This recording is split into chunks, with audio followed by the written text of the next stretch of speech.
Wait for it. Wait for it. And we're live. Hey, all you crazy sci-fi and fantasy fans. It's time for your daily dose of shenanigans over here at the Blasters and Blades podcast. Just a couple of nerdy veterans, a Stabby chaos coordinator, and one chief shenanigator geeking out over our science fiction passions and fantastical fantasies. A place where magic is king, the sky is the limit, and space is the place. We are the podcast that puts the fun in dysfunction. So without further ado, we're going to let our guest, Miss Amanda A.J. Wallace, introduce herself to our listeners and viewers at home. Hi, I'm Amanda.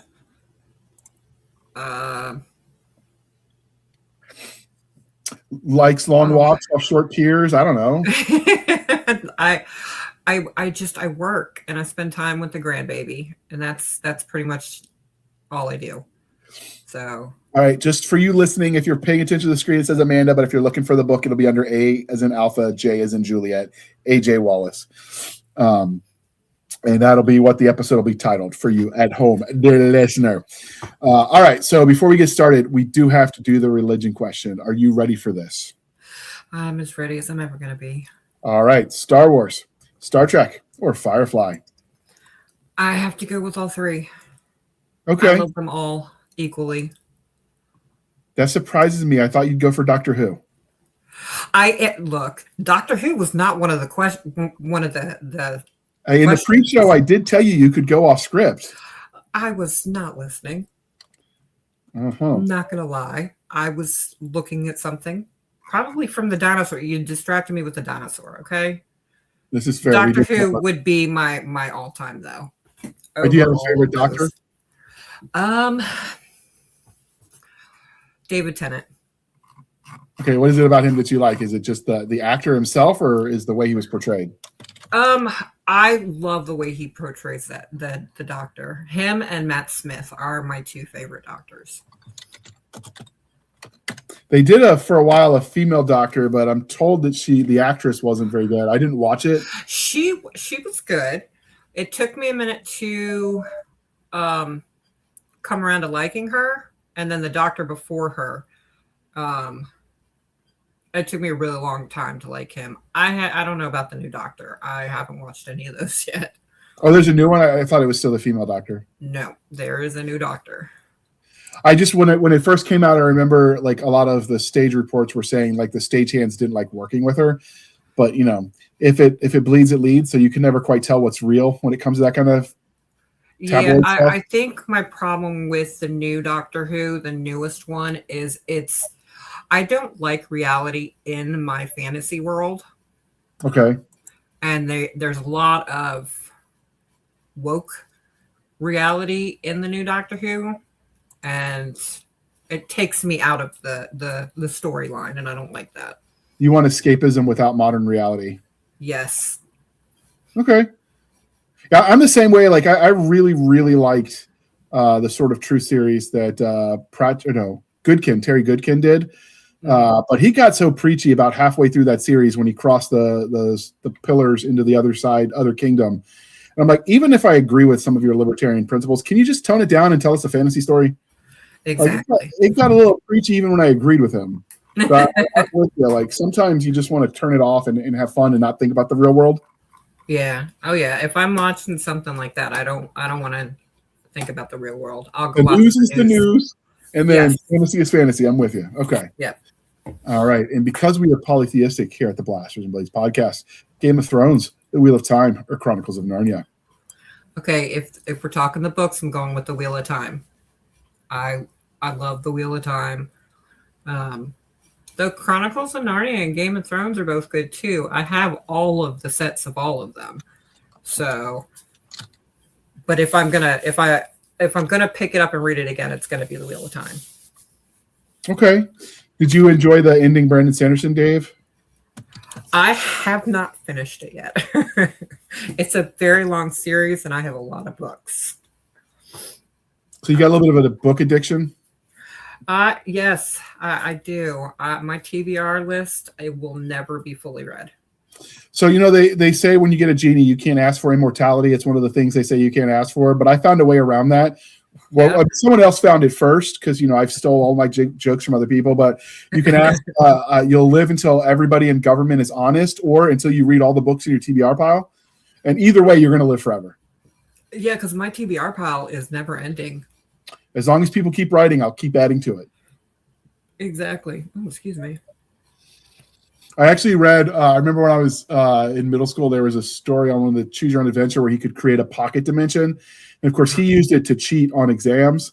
And of course, the moral lesson was, hey, don't cheat, because then when he needed it, he didn't know any information. But I would totally just use it to pause time and go in there and finish all the books I ever wanted to read. Oh, yeah. I would absolutely pause time and just go on a reading binge. But I would also have to have like an unlimited amount of snacks or something so that I don't have to stop reading. Oh, yeah, that's a good point. Does he age when the rest of the world has paused? That's another question I don't think they answered.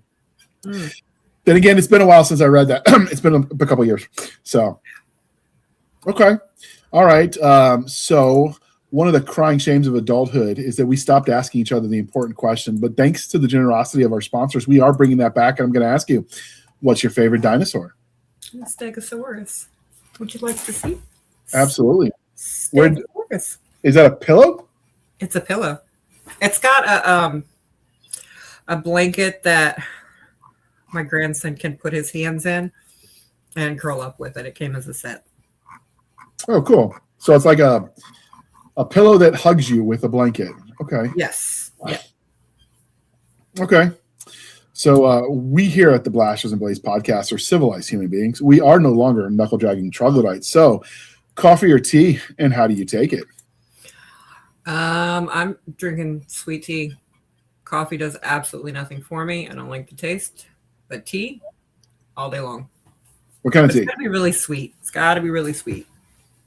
So sweet and iced, Southern style, or hot and sweet? Yes. No. Sweet iced tea, Southern style. Okay. Yeah. Do you use real sugar or do you like the artificial stuff? Real sugar. Okay. If I'm gonna drink something that's not exactly healthy for me, I'm gonna go all the way and drink the sugar. Don't go half hog, go whole hog. I got you. Yep. So how did you get into liking all of the nerdy things? Because obviously we are here to talk about in a little bit the book you wrote in the nerdy spaces. But before you wrote the book, you obviously enjoyed engaging that content. So like, how did you get into that? I started with Stephen King books. Everything that started off all my reading and then writing started from Insomnia. I read Insomnia so long ago. Okay. And then I've had so many books just sitting in notebooks, and I finally decided to sit down with this one and finish it. Okay. So have you always written stories, or have you just something you developed recently? No, I've got notebooks on notebooks just filled with like the beginnings of stories and poems and journaling stories of that nature. It was an outlet that I had back when we didn't have really outlets because, old people. Okay. So is it always the darker side of things then? Because you mentioned Stephen King. I'm trying to branch out maybe a little into other genres, but the horror and psychological horror stuff is pretty much where my brain is always at. So are you of an age where Goosebumps and Tales from the Crypt and all that, was it? Goosebumps was, I don't know when. I never really read Goosebumps. Tales from the Crypt, that Scary Stories. Oh, Scary Stories to Tell in the Dark? Yeah, the black and white covers. Yes. That was my favorite little set. It was like, I think 3 different books. Yeah, they sold them at Scholastic book fairs back in the day. Mm-hmm. I've got them sitting out on my bookshelf right now. Still? They held up? Yep. Look, when you collect books like I do, they hold up. Okay. So have you started branching out to like the sci-fi stuff too, or is it still just like the horror side of things? Well, I have a short story under my pen name in one of your anthologies, I believe. Yeah, the cryptids one, I think. Um, it's a Christmas one. Oh, okay, okay. The second Yeah, Christmas ones. yeah, Yeah. yeah. Um, it's still in my like gothic-y horror type style, but I tried to um, do the sci-fi military side of it more. Okay. I haven't got any complaints yet, so I guess that's a good thing. Yeah. So what is your first memory? Was it reading of speculative fiction? Was it reading that Stephen King book, or was there something before that for you? No, that's the first book that I remember reading. And well, okay. Are You There, God? It's Me, Margaret is the first book I remember reading. But the the book that got me like hooked on the horror genre in general was Stephen King's Insomnia. Okay. I was young too, and that's a sick book, just so you know. So what is it about the horror that you like so much? I just always been in love with the horror genre, horror movies, horror books. Um, I'm still waiting for one of them to scare me. So, Not even a jump scare gets you? not even a jump scare. Okay. So do you remember that what point you started going from like I enjoy engaging with the content to I'm going to start writing it down? You said you've been doing it for a while, but do you remember what that singular point was? I want to say when my kids were younger and I was in a relationship that I shouldn't have been in. It kind of started from there as an outlet for the trauma, and it turned into stories. So it was started as an outlet mostly at that point is when I started actually writing and turning it into stories. Now, since you like the horror stories and you've worked in the horror genre, I mean, you've worked retail and customer service. Do you pull on any of like those? I'm sorry if I lost you a little bit, dear listener. We were talking in the pre-show, but have you pulled any of like your horror customers and like incorporated that kind of stuff when you're writing these stories for now content? I do have a book that I started excuse me, and it was I had this horrible customer, and I had a nightmare or a dream about it, and I was like, okay, this is going to be a book. So I have like it's in a notebook. It's the idea and premise for it. It's not written yet, but there will be. there absolutely will be. Names will be named, changed to protect the not so innocent. Yeah. Okay. So when you're reading like the horror, do you prefer like obviously the horror stories can happen in any setting, right? You can get horror in fantasy, you can get horror in sci-fi, you can get horror in modern and paranormal, and so like horror can happen in any subgenre. Yeah. Is there a preference for you where the horror is set? No. Do you think it works better in some than others? I've read so many different types of horrors that each one has its own what's the word I'm looking for? It's got its own unique qualities. So I haven't read one that I don't like in any setting.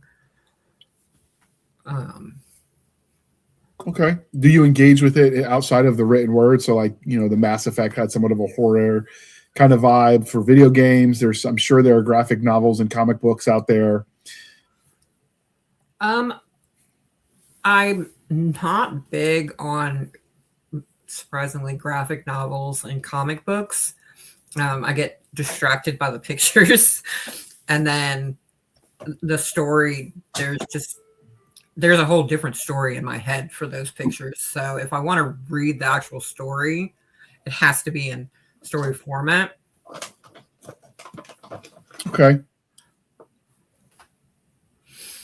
So, with that being said, is there anything that you prefer? Like, we've talked about what you like reading. Is there anything you prefer on the writing side as far as settings, backdrops?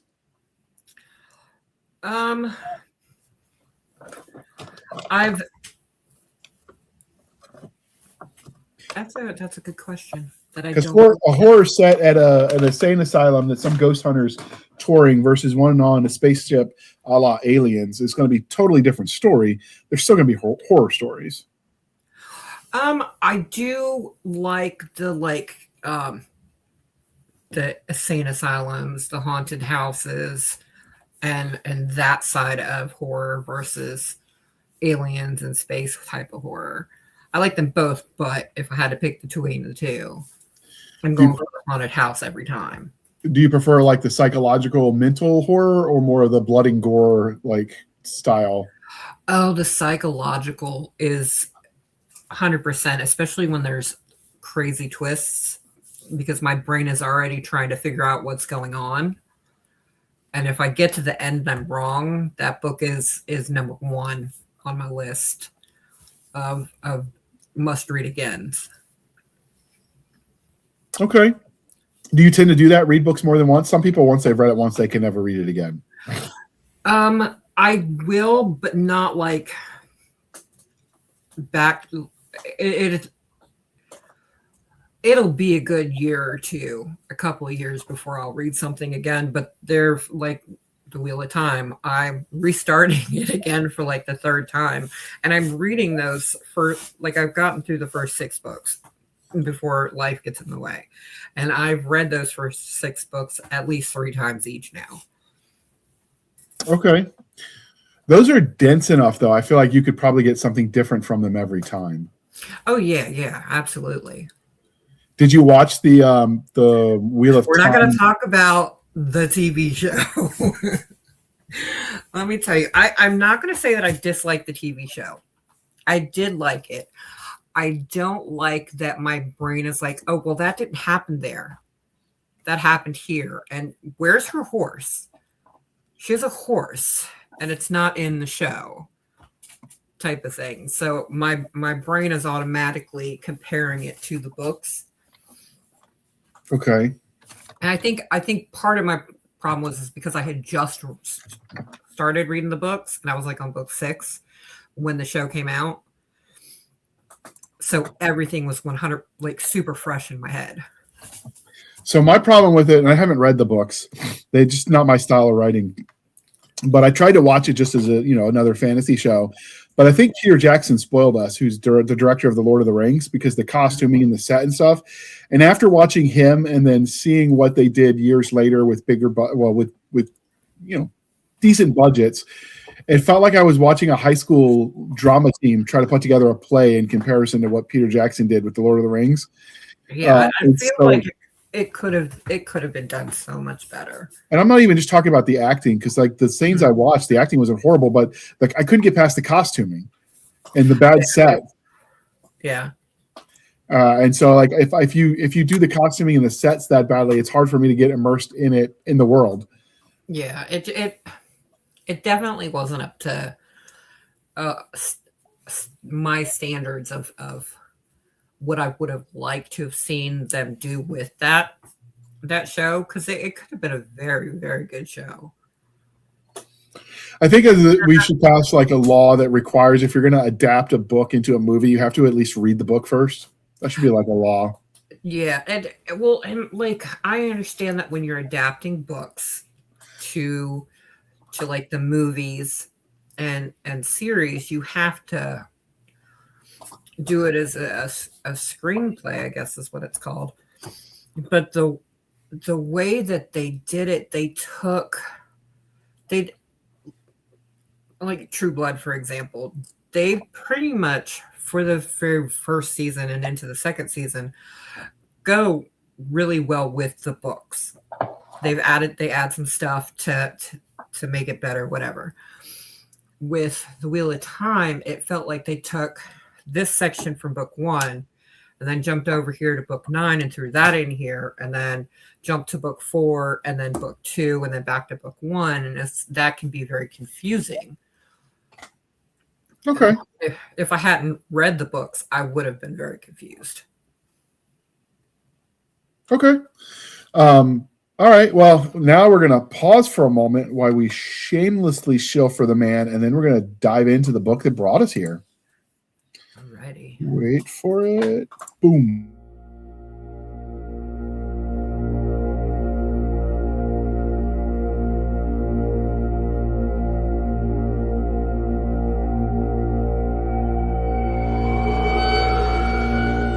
The government underestimated the outbreak. The best medicines couldn't stop it.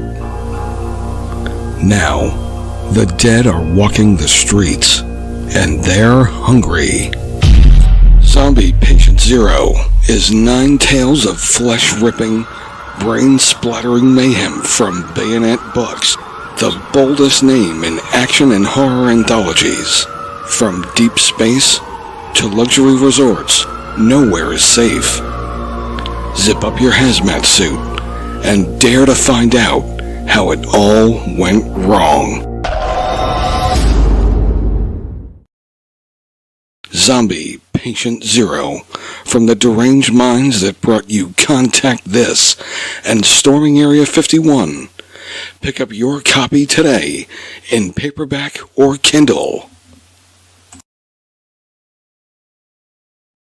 All right. Thank you for sticking with us through that commercial interlude. So before we dive in, where did you get the idea for what became Ashmire's Journal? Ashmire Journal. Ashmire.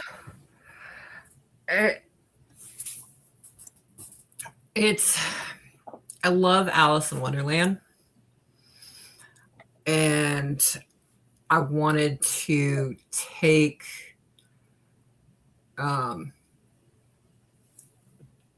the traumas from my past and then twist them into something in a fantasy world. So I ended up with Alice and her journal. And so is Ashmire the location, or Ashmire, excuse me? It's the name of the journal that she's writing in. Okay. She's trapped in a living nightmare, and these are the entries from that nightmare, basically. Well, so since you mentioned nightmare, and obviously this is somewhat horror, we kind of got that with the intro part. For the parents that are listening, how would you rate this book? I would say high school and up. It's not like there's not any gore or anything of that nature. But I don't think anybody younger than high school would really quite understand anything. I mean, it's easy to read, but I don't. It's not geared towards them. Okay. So is this set in the modern world? Is this a historical setting?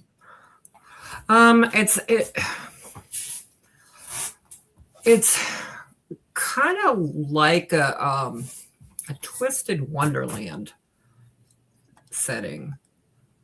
Okay.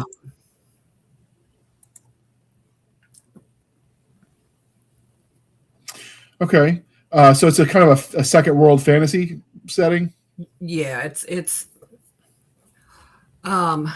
you could almost, when I was writing it, I was imagining somebody that is in a hospital, but she's stuck in her head type of thing. But it doesn't take place in like a hospital setting or anything like that. It kind of feels like you're walking through her head. Okay. So like an acid trip vibe or no?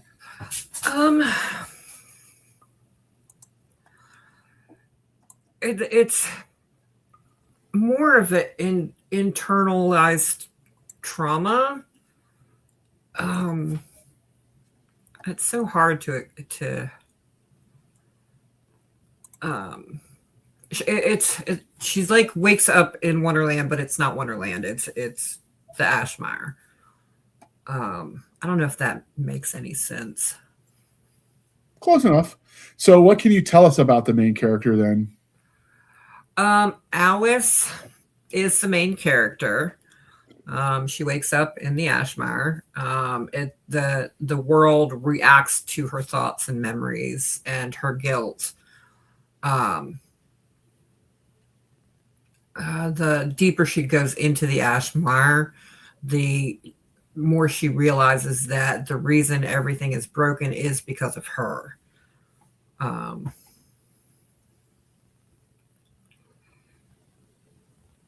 Okay.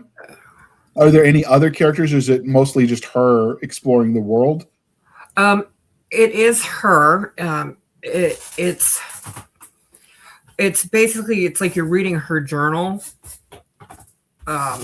It's written in journal format.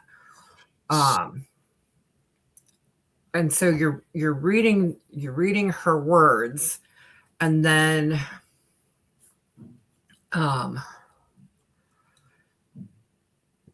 there are like the queen from Wonderland is there, but she's not portrayed as like the Red Queen or anything like that. The Cheshire Cat's in there. So it's got characters from Wonderland, just not in the typical sense of who they would be in the original Alice in Wonderland. Does that make sense? That makes sense. Okay. Okay. Is the cat and the rabbit and all that there too? They are. They're very twisted versions of themselves. Okay. Well, they were already kind of twisted. So, is it a dark kind of twisted? Yeah, it's like a dark and psychological twisted version of them. Okay. Is this one of those stories you got to read with the lights on? Well, I was reading parts of it to my oldest daughter, and she told me to stop reading it out loud. So, just because doesn't always happen with independent authors, but let me show this real quick. So, you do have it in paper or hardcover as well. Yes. And obviously, not all images go well on hardcover. So, this one actually gives the journal vibe in the hardcover print for that. Mm-hmm. And then this is what you would see if you get the print or the paperback, or excuse me, if you get the ebook or the paperback. Yes. But is this a standalone novel, or do you think there's going to be more? For the moment, it's a standalone. I've been playing with the idea of possibly doing something with other characters from Alice in Wonderland. But I haven't got anything concrete. So for the moment, it's a standalone. It doesn't leave off with a cliffhanger or anything like that. So even if another book were to join that one, you could read them independently. So is reimagining some of these classic tales that are in the public domain, so like Alice in Wonderland and some of the others, is that something you enjoy doing? Yes. Alice in Wonderland is like my one of my go-to like classics. I love that book. So I have like a notebook full of different ideas for reimagined Alice in Wonderland stories. They just haven't been written yet. Are there other properties that you would want to reimagine?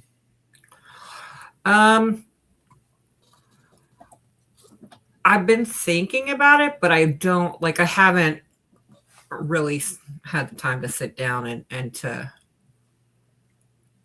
really decide if there's anything else that I'm like fully like into enough to do a reimagining. Okay. How long is this book? Is this a super long novel, or is this one of the shorter books? No, it's I want to say less, 200 pages or less, if I remember correctly. Okay. That's not too bad. It's a quick read. It's not anything crazy long. Okay. Is this with this story, like some of the other stuff that happened in the Alice in Wonderland with, you mentioned the Red Queen and some of the Mad Hatter, do we see all of those characters, or is there only some of them that came over? The Cheshire Cat, the Red Queen. Because like that caterpillar that was smoking the good stuff was always a favorite in the cartoon movie. Caterpillar's in there, I believe, if I remember correctly. See, I started writing another book, and so she's been off to the side. Yeah. I know how that goes. I was gonna pull the book out so I could like refresh, but I just moved, so everything is packed. It's okay. Yeah. It only gets worse the more books you write, because then you're like, wait, I wrote that? Right? No, I get it. Was this something that you had a lot of fun doing, or was this something that, like, you took months to do, or one of those, frenzied 24-hour binge purge where you just wrote it all in a med? Well, I already had like notebooks with like different ideas. So when I sat down to write this, I want to say it was super quick. I tried not to second guess as I was writing it, so I just wrote it, and then I edited, and then more editing, and then I just threw it out there. Okay. That way, once my goal was to get it published, because I would literally sit there and just continue to edit and edit and edit for the rest of time. Yeah, there's that saying that art is never finished; it's just merely put down. Yes. So it will never be good enough. You'll always find something you could have done better. Oh yeah, like I opened the book and I'm like, I could have made the size of the font, could be bigger, it could be different, and so every time I open the book, I'm like, oh, I should have done this, or oh, I should have done that. So I put it to the side so I don't do that. Yeah. Was there anything writing this that surprised you as you were going through this process?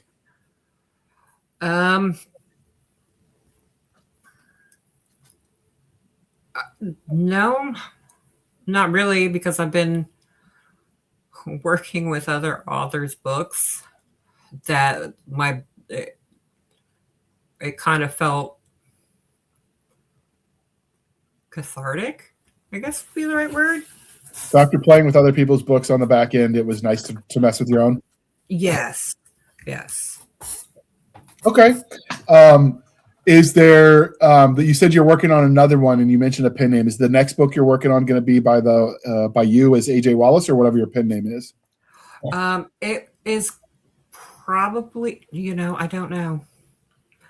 Originally, I was just going to have this book under my name and then use my pen name for everything else. My book, or my short story that's in your anthology, is under my pen name. So that's not decided yet. I haven't. But you're working on something. You just don't know where you're going to place it. Yes, I am working on something. Is it another like reimagined classic? Because a lot of stuff is in public domain now. No, this one is just a regular old fantasy about dragons. Okay. Well, the hard part is some of the horror thriller stuff. Is that the fun stuff to ask would be spoilers, and we don't do that here. So before we wrap this up, I do have to ask: have you seen the Winnie the Pooh reimagining as a horror movie with blood and honey? I started watching that movie and I had to turn it off. I wasn't in the mindset to watch it.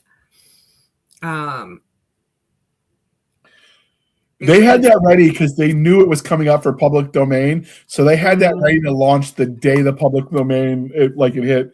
It was all, so if you don't know, dear listener, when a property gets old enough, it gets to be considered public domain, which means anybody can use the IP. And so Winnie the Pooh, the original, was old enough that people can use it. Some of the new editions, not so much. But yeah, that's how you get other people writing some of the Sherlock Holmes books and such. Mm-hmm. But you couldn't watch the Blood and Honey? No, because I have family that really, really loves the Winnie the Pooh theme. And while I love horror, I love like B-rated horror, I feel like that is a movie that should have been out way back when. It didn't, for me, it just didn't hit right. So you needed that movie before you had your own kids to ruin Winnie the Pooh forever. Yes. Okay. So this was a little bit shorter than we intended, so I'm just going to air this as a bonus episode midweek. But before we wrap this up, this is the part, dear listener, where I remind you to please be kind and speak your mind on the reviewing platforms. Your reviews help the right readers find the right books, so do your part. It really does make a difference, especially with debut authors writing their first novel, which in this case was Amanda's first novel out there in the world. She has another short story, but this is a proper novel. So, give it a chance, leave a review. If it's not for you, if you don't like horror, find a friend. With that, I know you have your Amazon author page. Are you anywhere else yet on social media? I know newer authors don't always have all that set up yet. No, I have a TikTok, but I don't. I do more of promoting other indie authors. I don't really do a whole lot of promoting for myself. You can fix that. Yeah. So I do have a TikTok.